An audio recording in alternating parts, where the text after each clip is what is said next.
Kata Yesus kepadanya, "Akulah jalan dan kebenaran dan hidup. Tidak ada seorang pun yang datang kepada Bapa kalau tidak melalui aku." Yohanes 14 ayat 6. Shalom. Saudara yang terkasih dalam Tuhan, terkadang hasil atau proses daripada penginjilan tidak seperti yang diinginkan, direncanakan, atau harapan penginjil itu sendiri, maupun orang yang diinjili, bahkan orang yang menyaksikannya.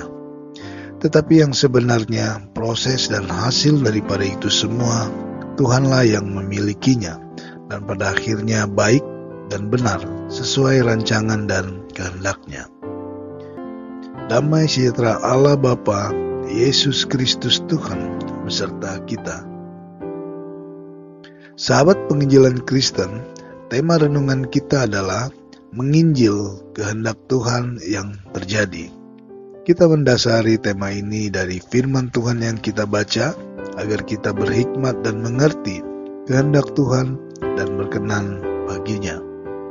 Demikian firman Tuhan. 1 Korintus 3 ayat 7. Karena itu yang penting bukanlah yang menanam atau yang menyiram, melainkan Allah yang memberi pertumbuhan.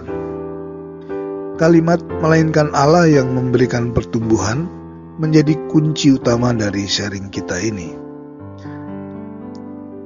Ada sebuah cerita, kisah nyata, tentang sebuah keluarga di sebuah suku di negara India. Keluarga itu menerima Yesus sebagai Tuhan setelah diinjili oleh misionaris.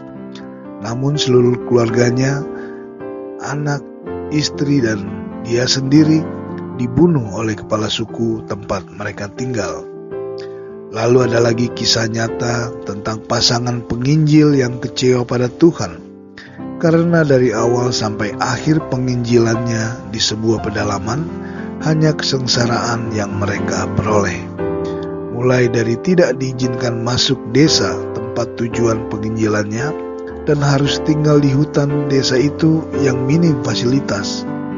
Hanya seorang anak kecil dari desa terdekat yang diperbolehkan berhubungan dengan mereka karena menjual makanan, dan hanya anak kecil itulah yang bisa mereka injili dan ajarkan. Bisa dikatakan hanya satu jiwa yang mereka menangkan, itu pun anak kecil.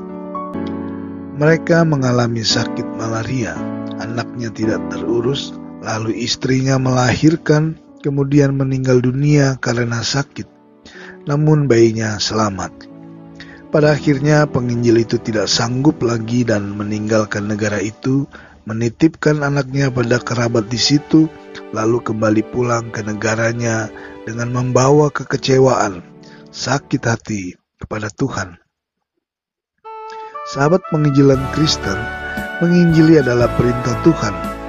Menginjil adalah anugerah bagi orang percaya firman Tuhan.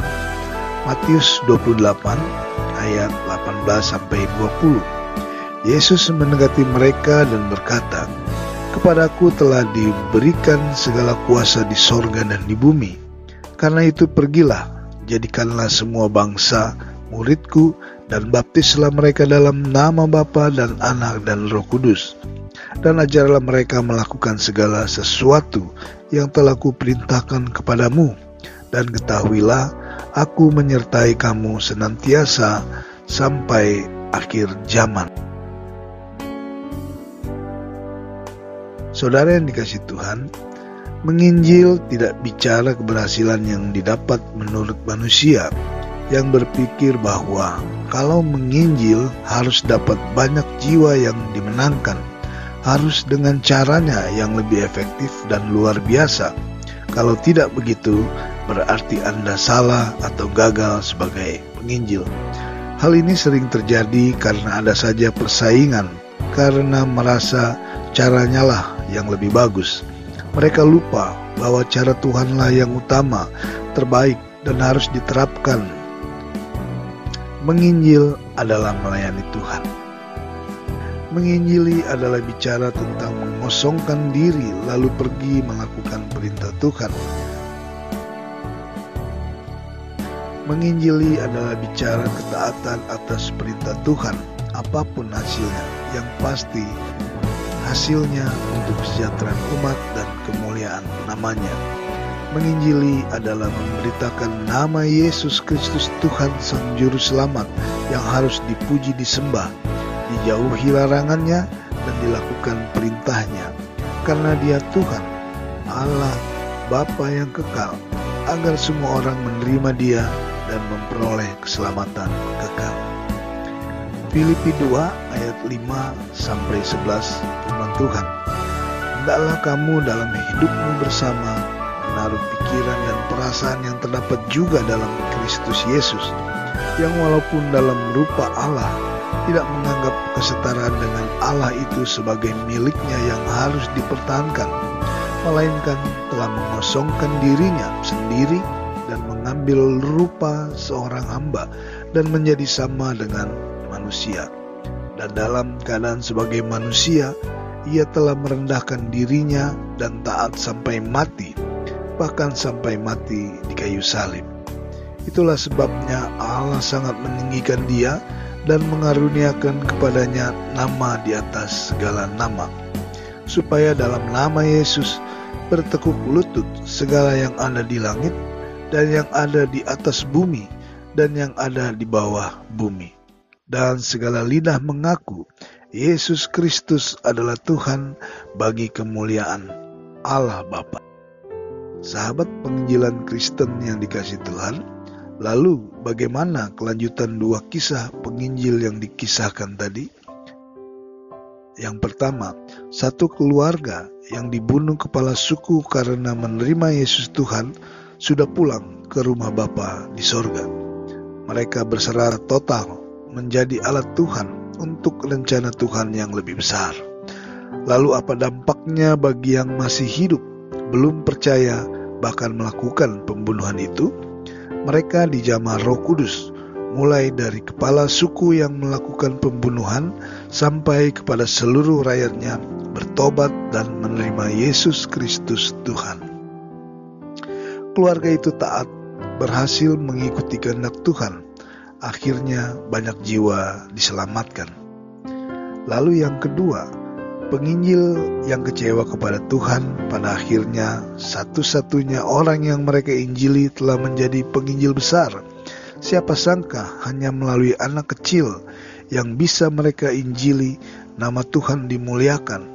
Ribuan orang di negara itu pada akhirnya menerima Yesus Tuhan. Dan usaha pencarian oleh anaknya yang dulu bayi, yang dititipkan sebelum penginjil itu pulang, berhasil menemukan dan membawa ayahnya itu kepada pertobatan. Roh Kudus menjamah mereka.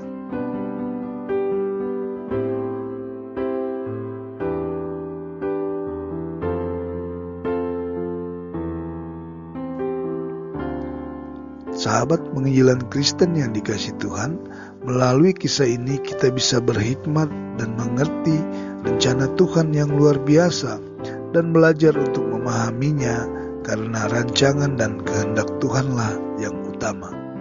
Firman Tuhan berkata, "Jadi apakah Apolos, apakah Paulus, pelayan-pelayan Tuhan yang olehnya kamu menjadi percaya, masing-masing menurut jalan yang diberikan Tuhan kepadanya?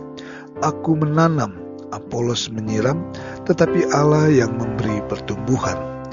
Karena itu yang penting bukanlah yang menanam atau yang menyiram, melainkan Allah yang memberi pertumbuhan." 1 Korintus 3 ayat 5-7. Saudaraku yang dikasihi Tuhan, menginjilah dengan semangat dan rendah hati. Jangan lupa kerjasamalah yang baik jika Anda dalam sebuah tim. Apapun hasilnya, Tuhan pasti yang berkarya, dan itu pasti ajaib dan mulia di luar nalar manusia. Rencananya besar dan mulia, tidak terpikirkan oleh manusia. Manusia hanya bersyukur ketika melihat, memikirkan, dan melakukan yang menurut keinginan mereka sendiri. Ketika tidak sesuai harapan, mereka lalu kecewa. Mereka lupa bahwa di balik apa yang terjadi menurut pandangan manusia, ada Allah yang memberi pertumbuhan. Allah Bapa Yesus Kristus Tuhan ajaib, rencananya, rancangannya, dan kehendaknya. Itulah yang terutama dalam penginjilan dan hidup kita. Amin. Mari kita berdoa. Allah Bapa dalam sorga yang kami sembah di dalam nama Yesus Kristus Tuhan, terima kasih Tuhan atas hikmat-Mu melalui pembacaan firman-Mu dan sharing ini. Terima kasih atas talenta yang Kau berikan kepada kami. Ajarlah kami dapat menggunakan talenta itu sesuai dengan kehendak-Mu. Hanya di dalam nama Yesus Kristus Tuhan kami berdoa dan mengucap syukur. Amin. Shalom, damai di hati, Immanuel.